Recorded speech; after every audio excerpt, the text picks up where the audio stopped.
Hello my beautiful YouTube family, hope you are fine. आप सभी स्वस्थ होंगे, मजे में होंगे। Welcome back to your own channel that is insight by Manju. Okay, तो आज हम करने वाले हैं 9th एनसीईआरटी। ठीक है, जो कि आपके जो एचटेट एग्जामिनेशन है, एचटेट एग्जामिनेशन, राइट, उसकी जो टीजीटी स्पेसिफिक सेक्शन है, इसमें टीजीटी में बहुत सारे क्वेश्चंस जो हैं यहाँ से आते हैं। ठीक है, तो हम काफी सारे लेसन क्वेश्चन कवर करने की कोशिश करेंगे। ठीक है, चलिए स्टार्ट करते हैं। ठीक है, फर्स्ट लेसन है आपका the fun they had. Okay, the fun they had lesson है आपका। द फन दे हैड का मतलब देखो, द फन वो फन, द फन राइट वो मजे, दे हैड जो उनके पास थे। देखो हैड जो उनके पास थे, इट मीन्स फ्यूचर किड्स जो हैं वो उनको जो है वो जो है पता कर रहे हैं कि पहले के जो बच्चे थे जिस तरीके से जो सीखते थे चीजों को, लर्न करते थे, अपने घर से बाहर निकल कर एक पर्टिकुलर बिल्डिंग में जाते थे, तो उसकी बात जो हो रखी है ये भैया। ठीक है, आपके इसाक असिमोव, राइटर जरूर याद रखना, इसाक असिमोव। ठीक है, ओके, एक वीडियो में आपकी राइटर और लेसन नेम से भी पर्टिकुलर बनाऊंगी ताकि आपका 4 से 5 क्वेश्चन आराम से कवर होते हैं। ठीक है, आराम से आते हैं 4 से 5 क्वेश्चन। चलिए इंट्रोडक्शन स्टार्ट करते हैं द फन दे हैड की। ठीक है, ये स्टोरी ना बेस्ड है फ्यूचर पर, कि फ्यूचर में जो स्कूल है वो किस तरीके के स्कूल होंगे। ठीक है, तो चलिए स्टार्ट करते हैं। This story is set in future when books and schools as we have now perhaps will not exist। ठीक है, ये स्टोरी जो है फ्यूचर में सेट हुई है, जिसमें बुक्स और जो स्कूल्स आज हमारे पास हैं शायद वो आगे ना हो। ठीक है, to students of that period, students है ये, स्टूडेंट्स ऑफ दैट पीरियड, उस समय के 2 students about 150 years advance from today, आज से लगभग आगे 150 साल बाद, फाइंड ए प्रिंटेड बुक, उन्हें एक प्रिंटेड बुक मिल जाती है भाई। ठीक है, and they are surprised very much, और बहुत हैरान होते हैं प्रिंटेड बुक को देखकर। They talk about the schools and books of old period. ठीक है, तो वो स्कूल्स और बुक्स की बात करते हैं ओल्ड पीरियड के। They compare those schools with those on their of their own which are situated in their homes and have mechanical teachers to teach them। ठीक है, तो वो कंपेयर भी करते हैं जो अब उनके पास जो उनके घर में जो स्कूल्स हैं, क्योंकि स्कूल्स जो है उनके खुद के रूम में ही है और मैकेनिकल टीचर्स उनके हैं। ठीक है, ओके, घर पे ही स्कूल जो है सिचुएटेड है, तो उसके साथ भी वो कंपेयर करते हैं भाई। ठीक है, they find their on school dull and boring, तो उन्हें लगता है कि हमारे जो स्कूल है वो डल और बोरिंग है भी। They think that it was a great fun to study in school of old times, कि तो बहुत मजा आता होगा, बहुत ग्रेट फन होता होगा उस समय पर, जो पुराने टाइम के स्कूल हैं उनमें पढ़ने पर। ऑल द किड्स, सारे किड्स क्या, all the kids of the area went there to learn the same thing by a man teacher. ठीक है, कि मैन टीचर के द्वारा जो है वो, इनके तो मैकेनिकल टीचर हैं। ठीक है, तो मैन टीचर के द्वारा पढ़ने के लिए वो जाते हैं। एक ही एरिया के सभी किड्स इकट्ठे होकर एक एक ही चीज को सीखने के लिए जो है जाते हैं भी। ठीक है, ये थी इंट्रोडक्शन। चलिए समरी की बात करते हैं हम। ऑन द डे ऑफ 17, ये डेट जरूर याद करना, 17 मई 2157 या 2157। ठीक है, ये डेट जरूर याद रखना। उस दिन की बात है, Tommy found a real book, real book यानी जो प्रिंटेड बुक थी वो बुक उसे मिल जाती है। ही शोड इट, इट यानी बुक, इसको दिखाता है टू मार्गी, मार्गी को। मार्गी वॉज 11 ईयर्स ओल्ड, मार्गी कितने साल की है, ये क्वेश्चन पूछा गया था एक बार, कि मार्गी कितने साल की है, 11 ईयर्स की। आपके एक सेकंड लेसन वहां पर इवलिन की एज भी एक बार पूछी गई थी। ठीक है, और जो टॉमी है आई थिंक वो 13 ईयर्स का है। And she had never seen a real book before, और इससे पहले उसने इस तरह की रियल बुक कभी नहीं देखी थी। She had once heard from her grandfather about the printed books. ठीक है? एक बार उसने सुना था अपने दादाजी से एक प्रिंटेड बुक के बारे में। It was a very old book, ये बहुत पुरानी बुक थी। It's page had turned yellow and crinkly, उसके पेज जो है वो येलो पड़ गए थे और क्रिंकली हो गए थे। ठीक है, क्रिंकली होती है जिसपे झुरिया वगैरह आ गई हैं, टर्न वो जो फोल्डिंग वगैरह के निशान दिखाई देते हैं वो। ठीक है, they turn it's pages and read them, वो उसके पेज को टर्न करते हैं, उसे पढ़ते हैं। Tommy found it just a waste, Tommy को लगता है ये तो केवल वेस्ट है। ठीक है, they had no printed books, क्योंकि उनके पास कोई प्रिंटेड बुक्स तो थी नहीं। Their books flashed on the television screen, क्योंकि उनकी बुक्स तो टेलीविजन स्क्रीन पर फ्लैश होती थी, टेलीविजन स्क्रीन पर चमकती थी भी। ठीक है, तो Tommy found, sorry, Tommy who was of 13 years, देखो टॉमी कितने साल का है, 13, और मार्गी कितने साल की, 11, had read more books on the television screen than मार्गी। टॉमी 13 साल का है, इसलिए उसने मार्गी से ज्यादा किताबें पढ़ी हैं टेलीविजन स्क्रीन पर, टीवी स्क्रीन पर। टॉमी टोल्ड मार्गी that it was a book about school, कि ये बुक स्कूल के बारे में थी। ओके, एंड मार्गी ऑलवेज हेटेड स्कूल, और मार्गी को हमेशा स्कूल बिल्कुल पसंद नहीं थे, स्कूल से नफरत थी उसे। Her school was situated in a room in her home, उसके घर पे एक रूम में उसका स्कूल सिचुएटेड था। It was in the room next to her bedroom, bedroom के बगल में ही, नेक्स्ट टू, ठीक है, बगल में ही उसका रूम था। Her mechanical teacher flashed on her television screen, उसका जो मैकेनिकल टीचर था वो टीवी स्क्रीन पर फ्लैश होता था at fix time daily except Saturday and Sunday, एक ही समय पर बिल्कुल फिक्स्ड टाइम पर डेली जो है मैकेनिकल टीचर जो है भी फ्लैश होता था। ठीक है, किसको छोड़कर, केवल संडे और सैटरडे को छोड़कर। She had to attend it alone, और उसको वो अकेले ही क्या करना पड़ता था, अटेंड करना पड़ता था। This mechanical teacher asked her question, ये उससे क्वेश्चन पूछता, गेव हर होमवर्क, उसे होमवर्क देता, एंड चेक इट, और उसे चेक करता था। It also check the assignment text paper, assignment test paper भी जो उसको पेपर दिए गए हैं ना, वो टेस्ट पेपर भी जो है वो चेक करता था, एंड अवॉर्डेड देम, और उसको अवार्ड यानी इनाम भी देता था अभी। ठीक है, Margie's mechanical teacher had been giving her test after test, Margie का जो मैकेनिकल टीचर है वो उसे बार बार टेस्ट के बाद टेस्ट, टेस्ट के बाद टेस्ट दिए जाता था। तो Margie's performance had been going from worse to worst, बद से बदतर, वर्स टू वर्स, खराब से और ज्यादा खराब होती जा रही थी मार्गी की performance. Her mother call the county inspector, उसकी माँ ने किसको बुलाया, काउंटी इंस्पेक्टर को। He set the speed of mechanical teacher, अब उसने उस मैकेनिकल टीचर की ना स्पीड सेट कर दी, क्योंकि वो जो स्पीड थी ना मैकेनिकल टीचर की वो बहुत ज्यादा हो रखी थी, इसलिए मार्गी जो है वर्स्ट टू वर्स्ट किए जा रही थी। ठीक है, right up to level of an average 10 year old girl, 11 साल की है ना ये तो 10 साल तक के बच्चे की क्या कर दी उसने, स्पीड जो है सेट कर दी भी। ठीक है, Tommy told Margie that hundreds and hundreds years ago they were old kind of school. अब टॉमी मार्गी को बात बताता है कि सैकड़ों साल पहले कोई पुराने तरीके के स्कूल हुआ करते थे।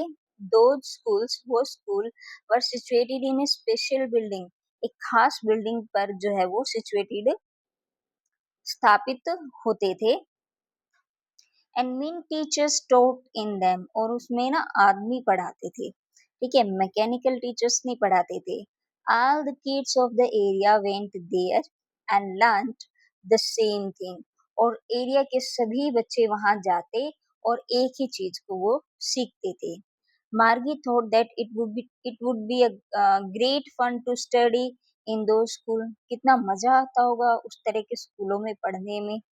Okay, she wanted to read about those funny school, तो इस तरह के फनी, देखो नहीं फनी लग रहा है ये, तो इस तरह के फनी स्कूल के बारे में वो क्या करना चाहती थी, पढ़ना चाहती थी भी।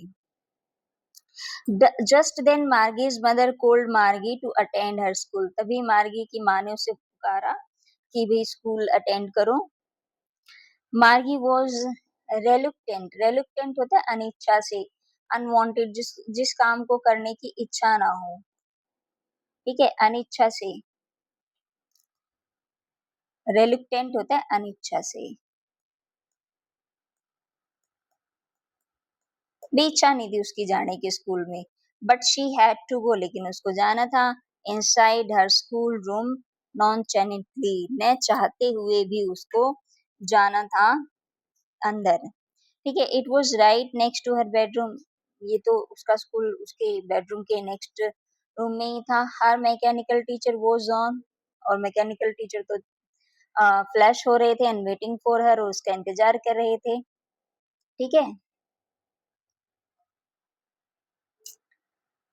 It asked Margie to put her homework in a proper slot, ठीक है? कि एक स्लॉट में जो है आप अपना होमवर्क स्लॉट हो जाता है, एक स्लॉट हो जाता है जिसमें अपना होमवर्क फाइल्स वगैरह जो है उन्हें करनी होती थी सबमिट, ठीक है? तो मार्गी डिड सो विद ए साई, आह के साथ, ओह ऐसा करके कुछ, ठीक है? सो द मैकेनिकल, इसने मार्गी ने ऐसा कर तो दिया, होमवर्क उस स्लॉट में सबमिट कर दिया, but with a Sai. Okay, the mechanical teacher was teaching her mathematics topic of fractions. Mechanical teacher अब उसको क्या सिखा रहा था? मैथमेटिक्स का टॉपिक सिखा रहा था, कौन सा? फ्रैक्शन का, ठीक है? क्वेश्चन आ सकता है यहाँ से कि मैथमेटिक्स का कौन सा चैप्टर सिखाया जा रहा था? फ्रैक्शन का।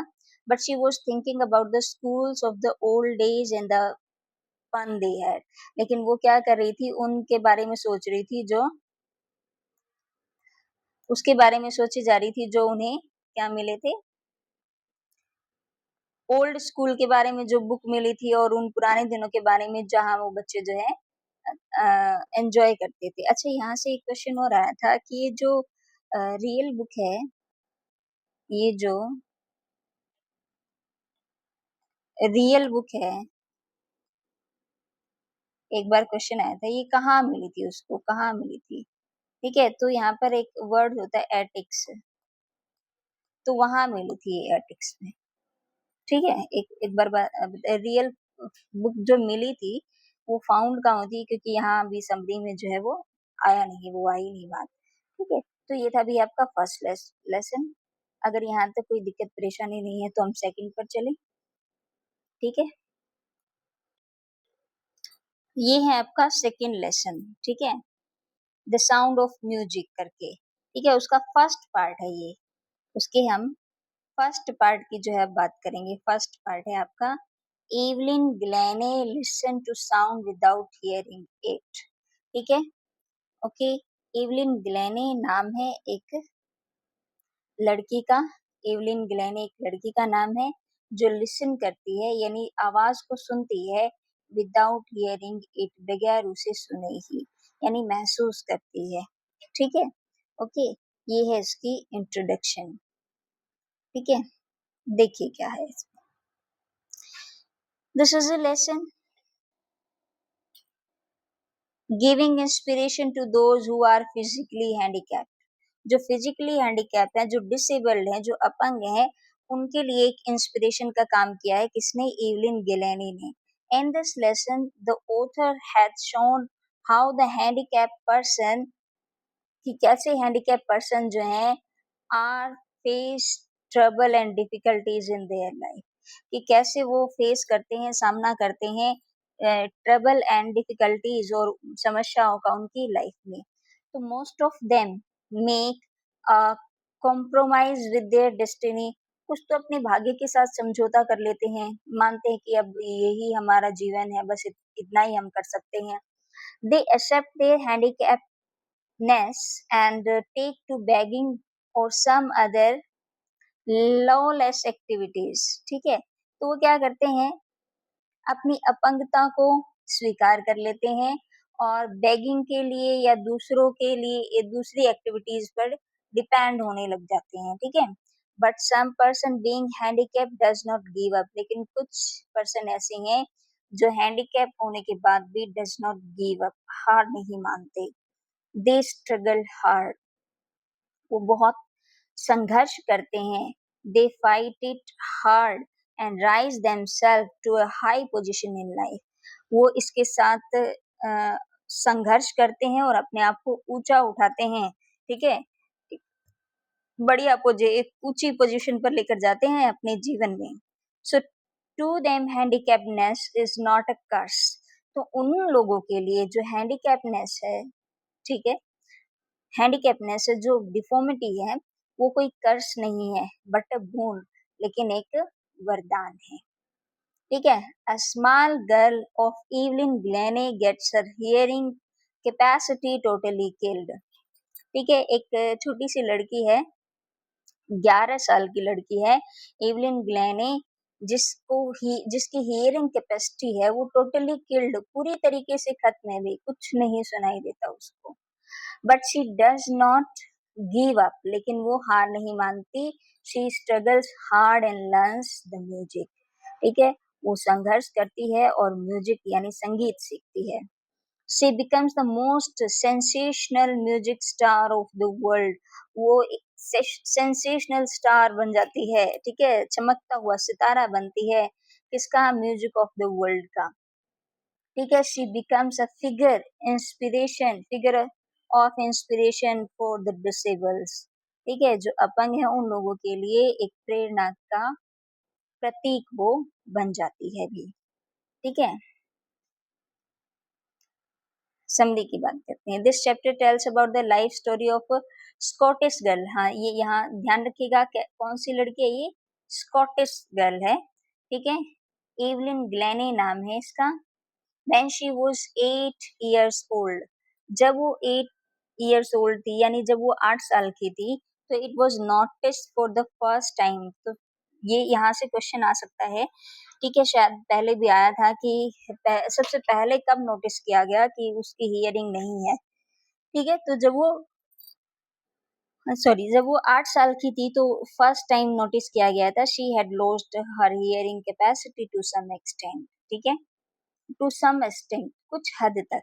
ठीक है, एक प्रोग्राम चल रहा था वहां, उसको बार बार उसका नाम पुकारा जा रहा था, लेकिन वो उठी नहीं थी वहां से. तो तब पता चला कि भाई इसकी कैपेसिटी जो है वो डैमेज हो चुकी है.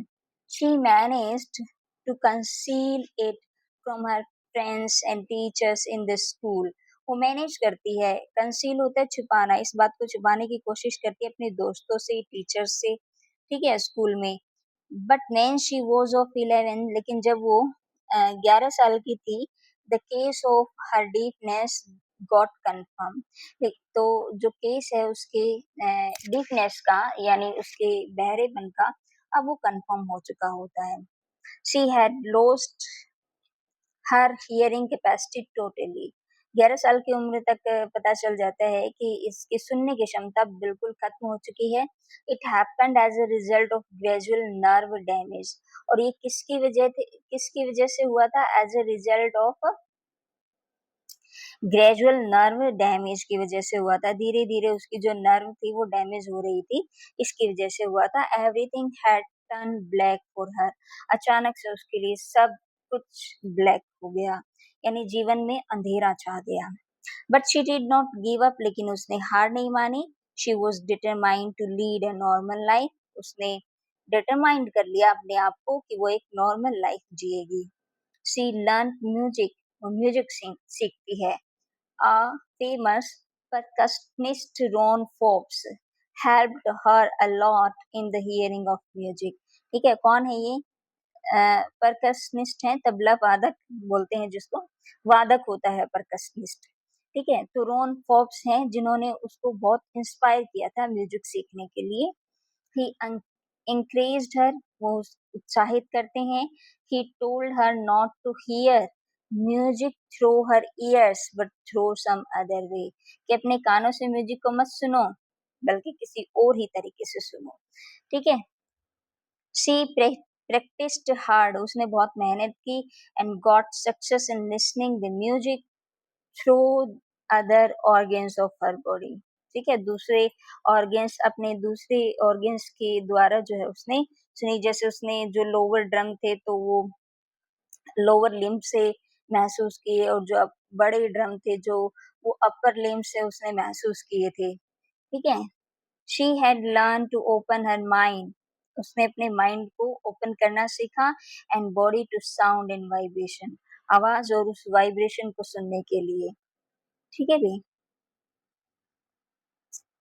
नेक्स्ट है, शी नेवर लुक बिहाइंड, उसने कभी पीछे मुड़कर नहीं देखा, at that point on words. ठीक है, आगे आगे के चलती गई, आगे बढ़ती गई, पीछे मुड़कर नहीं देखा। She toured the United Kingdom with the youth orchestra, एक ऑर्केस्ट्रा के साथ वो है जो है यूके भी गई थी, यूके के टूर पर गई थी। At the age of 16 she decided to make music her life, यहाँ से क्वेश्चन आ सकता है कि किस उम्र में उसने डिसाइड किया था कि अब जो है म्यूजिक ही जो है उसकी लाइफ है। तो at the age of 16 she gave an audition for the royal academy of music, और उसने ऑडिशन भी दिया कहाँ पर, रॉयल एकेडमी ऑफ म्यूजिक में, and she scored one of the highest mark in the history of academy. Okay, और उसने सबसे अच्छे मार्क्स लेकर एकेडमी के इतिहास में सबसे ज्यादा स्कोर उसने किया भी। She had got mastery of some 1000 instrument of music, mastery हासिल कर ली लगभग कितने कितने कितने थाउजेंड इंस्ट्रूमेंट पर, 1000 इंस्ट्रूमेंट पर उसने क्या की, मास्टरी हासिल कर ली। She could listen and understand even the minus point, बिल्कुल छोटे छोटे पॉइंट, छोटे छोटे नोट्स को भी वो क्या कर लेती थी, समझती भी थी और सुनती भी थी। It seems impossible that a deaf person like her can respond to the things so fluently. तो ये तो क्या लग रहा था, इम्पॉसिबल लग रहा था एक ऐसे डीफ पर्सन के लिए, उसके जैसे डीफ पर्सन के लिए जो रिस्पॉन्स करती है इतना fluently. She spoke flawlessly with a Scottish lilt, lilt होता है लहजा, क्योंकि स्कॉटिश लड़की थी ना, तो स्कॉटिश लहजा ही उसके उसमें आता था भी, फ्लॉलेसली बोलती थी। She says that music pores in through every part of her body, कहते हैं कि म्यूजिक तो उसके शरीर के हर पार्ट में, मतलब शरीर के हर भाग में दौड़ता है। ठीक है। इट टिंगल्स द स्किन, वो टिंगल होता है ना, जैसे सेंसेशन, गुदगुदी कर देना, स्किन में भी है, हर चीक बोन्स, उसके गालों की हड्डियों में भी है, इवन हर हेयर, यहाँ तक कि उसके बालों में म्यूजिक जो है वो दौड़ता है भाई। ठीक है। तो व्हेन शी प्लेज द जाइग्लोफोन, जब वो जाइग्लोफोन बजाती है, she can listen it's music through the finger tip tops. ठीक है। तो म्यूजिक को जाइग्लोफोन बजाते वक्त जो फिंगर्स की जो टॉप्स होती है ना, वहां से जो है वो सुनती है। By leaning against the drum, drum पर खड़े होकर she can listen the echoes, echo यानी उसकी गूंज, इन हर हार्ट, अपने उसके मन में वो जो है इको को, जो गूंज को जो है वो सुनती है। She performs bare foot on a wooden platform so that music may reach to her heart. ठीक है। कोई वुडन प्लेटफॉर्म होगा ना, वुडन प्लेटफॉर्म पर जब वो खड़े होती है, परफॉर्म करती है, तो वो बेयर फुट करती है ताकि जो म्यूजिक है उसके मन तक पहुंच जाए, through her feet and legs, उसके पैरों और उसके लेग्स के द्वारा जो है म्यूजिक उस तक पहुंच जाएगी। तो इन 1991 she was presented the Royal Philharmonic Society's prestigious, ठीक है, soloist of the year award. तो ये soloist of the year award उसको क्या मिलता है भी, रॉयल फिलामोनिक सोसाइटी प्रेस्टिजियस होता है, सम्मान जो है उसको प्रेजेंट किया जाता है। Okay. She calls her a workaholic, workaholic समझते हो, जिसको अपने काम की पड़ी है, बस सारा दिन काम करता रहता है, वो काम के अलावा उसको कोई कुछ नहीं सोचता है, वो वर्कहोलिक होता है। ठीक है। Apart from the regular concert, concert होता है जिस तरह जगह जगह प्रोग्राम करना होता है, कंसर्ट होता है। ठीक है। तो रेगुलर कंसर्ट के द्वारा she gives free performances prison and in hospital, free perform भी देती है वो प्रिजन्स में, यानी जैसे जेल वगैरह में, और हॉस्पिटल्स में। She also gives high priority to classes for young musicians. ठीक है, हाई प्रायोरिटी किसको देती है भाई? वो यंग म्यूजिशियंस को। ठीक है, तो she is a shining inspiration for the deaf children. जो डीफ चिल्ड्रन है उनके लिए तो वो एक चमकती हुई प्रेरणा है। ठीक है, तो ये था आपका सेकेंड लेसन। ओके, तो क्वेश्चंस आई थिंक यहाँ से कवर हो जाएंगे।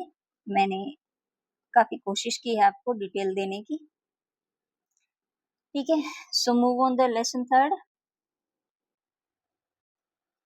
ओके गाइस, थर्ड लेसन है अपना द लिटिल गर्ल। ठीक है, कौन सा लेसन है? The little girl. ठीक है,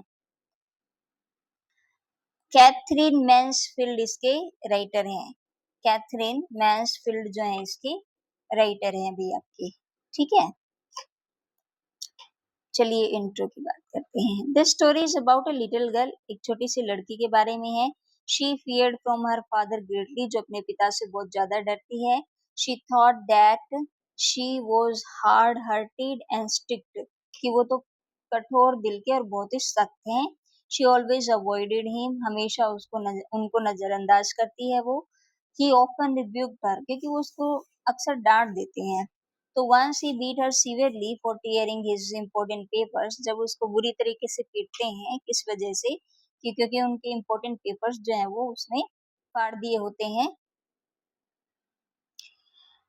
but one night her mother was in hospital, लेकिन जब उसकी माँ जो है एक रात हॉस्पिटल में होती है, तब उसको ये पता चलता है कि पिता तो कितने अच्छे हैं और हार्ड नहीं है, इन्हें काफी कुछ हार्ड करना पड़ता है। दैट्स वाई जो है पिताजी जो है बहुत अच्छे हैं। ठीक है, चलो ये तो हम इंट्रो की बात कर रहे थे, अब हम समरी पढ़ते हैं जहाँ से हमारे क्वेश्चन जो है वो कवर हो जाएंगे भाई। लिटिल गर्ल का नाम क्या है? केजिया। पहला ही क्वेश्चन, एक बार सीधा यही क्वेश्चन आया था, उस लिटिल गर्ल का नाम क्या है? ठीक है, लिटिल गर्ल का नाम क्या है? Kezia. She feared of her father, अपने पिता से डरती थी। She thought that her father was like a giant. ठीक है, कि उसके पिता तो एक जायंट समझते हैं, राक्षस के जैसे हैं। He had a big hands and big neck, कि उनके बड़े बड़े हाथ हैं और बड़ी गर्दन है। His mouth was also very big, कि उनका मुंह भी बहुत बड़ा है। She always avoided him, हमेशा उनको नजरअंदाज करती है। She thought that, वो सोचती है कि he was very cruel, वो बहुत निर्दयी है। ठीक है, Keja's father worked in an office, एक ऑफिस में काम करते थे। He went to office in the morning. Before going, he went to little girl's room and gave her a casual kiss. जाने से पहले उसका लाड प्यार जरूर करके जाते थे, वो एक कैजुअल किस जरूर देकर जाते थे उसे। ठीक है, the father went to office in a carriage, एक गाड़ी में जाते थे वो। She felt very happy when the father had gone, और वो बड़ी खुश होती थी जब पिताजी जो है चले जाते थे। तो इन द इवनिंग, शाम में, the little girls father came back, जब उसके पिता वापस आते, he spoke loudly in the house, वो बहुत जोर से बोलते थे घर में। तो Kezia feared her father's loud voice, तो अपने पिता की क्या बहुत तेज आवाज से वो डरती थी। Her mother would ask her to go and take off his shoes, उसकी माँ उसको कहती थी कि वहां जाइए उनके पास और उनके shoes उतारिए। When she entered his room, जब वो कमरे में प्रवेश करती है, she कौन? Kezia. He looked at her sternly, ठीक है, तो स्तब्ध रहकर उसकी तरफ वो देखती थी। Kezia thought that her father was a hard-hearted person, कि कठोर मन के जो है वो हैं उसके पिता। One day Kezia made a pin cushion, एक दिन अ, अ, जो उसके फादर हैं उनका बर्थडे आने वाला था, तो दादी ने एडवाइस कर दिया कि अ, उनके लिए एक पिन कुशन बना दो, बहुत अच्छा बर्थडे गिफ्ट होगा उसके लिए। तो केजिया जो है पिन कुशन बनाती है अभी। Okay, she wanted to present to it her father on his birthday. अब ये जो प्रेजेंट है वो अपने पिता के जन्मदिन पर देना चाहती थी।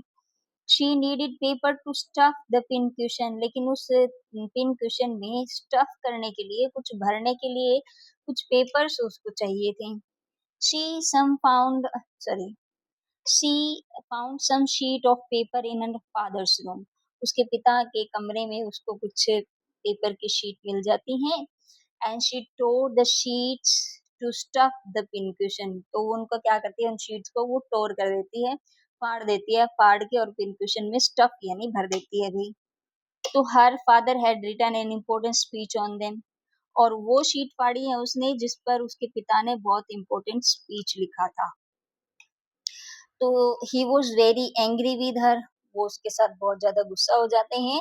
सो ही टुक अ स्टिक, एक स्टिक उठाते हैं, एंड बीट हर सीवियरली, और उसको बहुत बुरी तरीके से मारते हैं।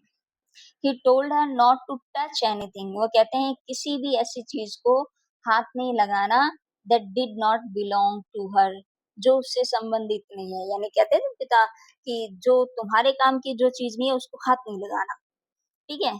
केजिया wept bitterly, केजिया बहुत जोर से रोती है। She wondered why God had made fathers, वो हैरान होती है क्यों भगवान ने ये पापा बनाए हैं, क्यों ये फादर्स जो हैं बनाए हैं।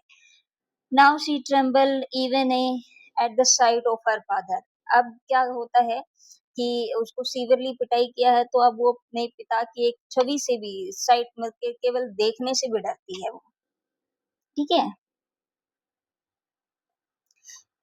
थोड़ा ऊपर कर लेते हैं इसको। One day Kezia saw her neighbor, एक दिन केजे अपने नेबर को देखती है, मिस्टर मैकडोनल्ड, जिनका नाम मैकडोनल्ड था। He was playing with her children, वो अपने बच्चों के साथ खेल रहे थे। They all looked very happy, वो सारे नजर आ रहे थे। But Kezia's father never played with her, लेकिन केजिया के पिता तो उसके साथ कभी खेले ही नहीं थे। तो now she thought that there were different kind of fathers in the world, अब उसको समझ में आता है कि अलग अलग प्रकार के पिता हैं इस दुनिया में। Her own father was very cruel, उसके पिता ही केवल बहुत ज्यादा क्या है, क्रूर है, निर्दयी है। After a few days Kezia's mother became ill, कुछ दिन के बाद जो है केजिया की माँ बीमार हो जाती है।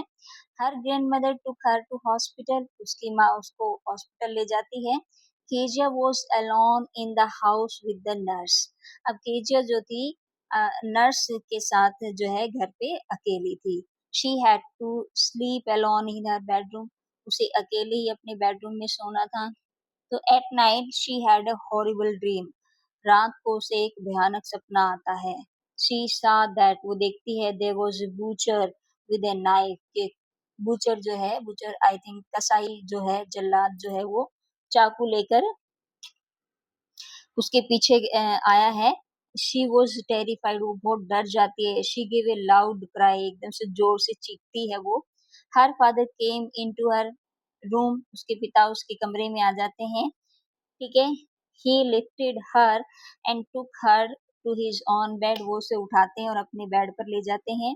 शी ले बिसाइड हर फादर, वो अपने पिता के बगल में लेट जाती है। ही वॉज टायर्ड, वो तो थके हुए थे। And fail asleep before her, और केजिया से पहले उसके पिताजी सो जाते हैं। She was lost in thought, अब वो विचारों में खो जाती है। शी थॉट दैट, वो सोचती है कि he had to work hard every day, कि इन्हें बहुत काम करना पड़ता है हर रोज। ही केम इन द इवनिंग, ठीक है, और वो शाम को आते हैं। Then he was too tired to play with her, उस वक्त वो बहुत थके होते हैं कि उसके साथ खेलें, ठीक है, इस बहुत ज़्यादा थके हुए होते हैं इसलिए वो उसके साथ नहीं खेल पाते हैं। So she thought that it was her fault to tear those important papers, अब वो सोचती है कि ये उसकी ही गलती है कि उसने इम्पोर्टेंट पेपर्स को फाड़ दिया। Now she realise that her father was not bad, कि उसके पिताजी जो हैं वो बुरे नहीं है। He had a big and loving heart, उनके पास बहुत बड़ा और बहुत प्यारा सा दिल है, ठीक है। तो ये था आपका the little girl lesson, Kath by Katherine Mansfield के, ठीक है। नेक्स्ट है अपना a truly beautiful mind. Next lesson है अपना, कर लेना आगे, चलिए। नेक्स्ट लेसन है आपका अ ट्रूली ब्यूटीफुल माइंड। इसके राइटर नहीं दे रखे क्योंकि इसके राइटर हैं आपके एल्बर्ट आइंस्टाइन, ठीक है, वहाँ उनके एक्सेप्ट से ये लिया गया है, ठीक है, अ ट्रूली ब्यूटीफुल माइंड। ओके, चलिए इंट्रोडक्शन में आई थिंक आ जाएगा सब कुछ। हम समरी पढ़ लेते हैं, समरी में ही आ जाएगा सब कुछ, अदरवाइज बाद में पढ़ लेंगे। इंट्रोडक्शन में स्टोरी खत्म हो जाती, फिर आपका पढ़ने का मजा ही चला जाता है। चलिए समरी पढ़ेंगे हम। ठीक है, पहले हम समरी पढ़ते हैं। चलिए, Albert Einstein was born on March 14, 1879. Okay, March 14, 1879 in the Germany city of Ulm. ठीक है, जर्मन सिटी ऑफ उल्म में उनका जन्म हुआ था। He was a normal looking child. ठीक है, जैसे नॉर्मल बच्चे होते हैं ऐसे ही थे वो भी। His mother thought him an एब नॉर्मल चाइल्ड, लेकिन उसकी माँ ये सोचती थी कि ये तो एब नॉर्मल बच्चा है अभी। He began to speak very late, क्योंकि उन्होंने बोलना बहुत देरी से शुरू किया था। And when he spoke he repeated each word twice, और जब बोलना शुरू किया तो वो क्या करते थे, हर वर्ड को 2 बार रिपीट करते थे। The other children made fun of him, तो इस बात पर दूसरे बच्चे उनका मजाक बनाते थे। So he used to play all alone, इसलिए वो यूज्ड टू प्ले, अकेले ही खेला करते थे भी। ठीक है, टेंस करवाते वक्त यूज टू का यूज बताया था ना, कि यूज टू के साथ वी वन यानी पास्ट हैबिट जो होती है तो उसको शो करता है। He love to play with the mechanical toys, किस तरह के टॉयज के साथ खेलना उसको पसंद था, मैकेनिकल टॉयज के साथ। When he was 6 year old, जब वो 6 साल के थे, ही लर्न टू प्ले वायलिन, तब उन्होंने वायलिन बजाना जो है वो सीख लिया था। ठीक है, Albert Einstein went to high school in Munich, high school में जाते थे म्यूनिक के। He was a good student, वो बहुत अच्छे विद्यार्थी थे। He scored good marks in all subject, हर सब्जेक्ट में अच्छे नंबर वो लेकर आते थे। But he did not like the strict discipline of the school, लेकिन उन्हें स्कूल का ये जो सख्त डिसिप्लिन है ना, ये पसंद नहीं था वे। He often got clashed with his teacher, अचानक उनके टीचर्स की हमेशा उनके टीचर के साथ ना अक्सर उनका क्लैश पड़ता रहता था, मतलब टकराव होते थे विचारों को लेकर। So he left the school for good का मतलब है हमेशा के लिए। ठीक है, फॉर गुड का मतलब है कि उन्होंने अब हमेशा के लिए स्कूल को छोड़ दिया। ठीक है, उन्होंने कहा मैं स्कूल जाऊंगा ही नहीं, मुझे ये स्कूल का स्ट्रिक्ट डिसिप्लिन जो है पसंद नहीं है। आफ्टर ए लॉन्ग डिस्कशन, लंबी डिस्कशन के बाद, he agree to continue his study in Switzerland, अब मान गए वो। ठीक है, लंबी डिस्कशन के बाद कि वो अपनी स्टडी को कंटिन्यू करेंगे बट स्विट्जरलैंड में। Okay, he was highly gifted in mathematics and interested in physics. ठीक है, हाईली गिफ्टेड थे यानी गॉड गिफ्टेड थे मैथमेटिक्स में, और उनकी बहुत ज्यादा रुचि थी फिजिक्स में। So after passing high school he joined Zurich university, high school pass करने के बाद उन्होंने ज्यूरिख यूनिवर्सिटी जो है ज्वाइन की। There he got interested his fellow student Mileva Maric, वहां पर उसका इंटरेस्ट, उनकी रुचि बन गई उसके जो साथ में पढ़ने वाली मिलेवा मैरिक थी उनके साथ। He found an ally in her, ally यानी फ्रेंड्स, साथी, दोस्त। ठीक है, उसमें उसको एक साथी, एक पार्टनर दिखाई दिया। शी वॉज यंग सर्ब, एक यंग सर्ब थी। ठीक है, शी वॉज वेरी इंटेलिजेंट, यानी जो ये क्या बोलते हैं इसको, साइबेरियन जिसमें रहने वाले जो होते हैं उनको सर्ब बोलते हैं, और वो इंटेलिजेंट भी थी भी। They fell in love and later they got married in 1903। ठीक है, 1903 में उन्होंने शादी कर ली। एक minute, yes, Albert graduated in 1900 at the age of 21, 21 साल की उम्र में उन्होंने 1900 में ग्रेजुएट कर ली थी। ही वॉज अनएम्प्लॉयड, अनएम्प्लॉयड थे अभी लेकिन बेरोजगार थे। He worked as a teaching assistant in 1902, he got the job of technical expert in a patent office in Bern. Burn के पेटेंट ऑफिस में एक टेक्निकल एक्सपर्ट की जॉब मिल गई उनको 1902 में। ठीक है? जब बेरोज़गार थे तब वो टीचिंग असिस्टेंट के रूप में काम किया करते थे। ठीक है भई? नेक्स्ट है, कहाँ गया? Yes, his job was to assess the other people's discoveries. उनकी जॉब क्या थी कि जो दूसरे लोगों की डिस्कवरीज़ हैं उनको आगे बढ़ाना था, उनको लोगों तक दिखाना था, ठीक है? He was secretly developing his own ideas, लेकिन गुप्त रूप से अपने जो खुद के विचार थे उनको भी वो डेवलप किए जा रहे थे। तो he published his famous paper in 1905। ठीक है, ये इसमें डेट बहुत ज़्यादा है और ये आपको ध्यान रखनी होगी भाई, ठीक है? तो पूछा जा सकता है इसमें, जैसे शादी कब हुई? 1903 में, ग्रेजुएशन कब हुई? 1900 में, पेटेंट ऑफिस में अ, जॉब कब मिली? 1902 में मिली थी आपकी, 1902 में मिली थी, बर्न में मिली थी और पोस्ट क्या थी? टेक्निकल एक्सपर्ट की थी, ठीक है? अब उनका पेपर जो है वो पब्लिश्ड कब हुआ? 1905 में, ठीक है? और जिसमें स्पेशल थ्योरी ऑफ रिलेटिविटी, ठीक है? स्पेशल थ्योरी ऑफ रिलेटिविटी, सापेक्षता का सिद्धांत उन्होंने दिया था। अकॉर्डिंग टू विच उसके अनुसार time and distance are not not absolute, कि टाइम और डिस्टेंस जो है वो आर नॉट एब्सोल्यूट इनकी इस थ्योरी ऑफ रिलेटिविटी के accordingly. Einstein's new personal chapter coincided with his rise to world fame. जो इनका जो ये अपना खुद का व्यक्तिगत चैप्टर जो था, ये वर्ल्ड फेम हो गया भाई, पूरे संसार में इसने प्रसिद्धि प्राप्त कर ली, ठीक है? In 1915 he had published his general theory of relativity. अब 1915 में उन्होंने अपनी जर्नल थ्योरी ऑफ रिलेटिविटी को पब्लिश कर दिया, which provided a new interpretation of gravity, जिसने गुरुत्वाकर्षण का जो है एक नई ही इंटरप्रिटेशन यानी व्याख्या लोगों को दी, एक्सप्लेनेशन एक नई ही इंटरप्रिटेशन दी थी।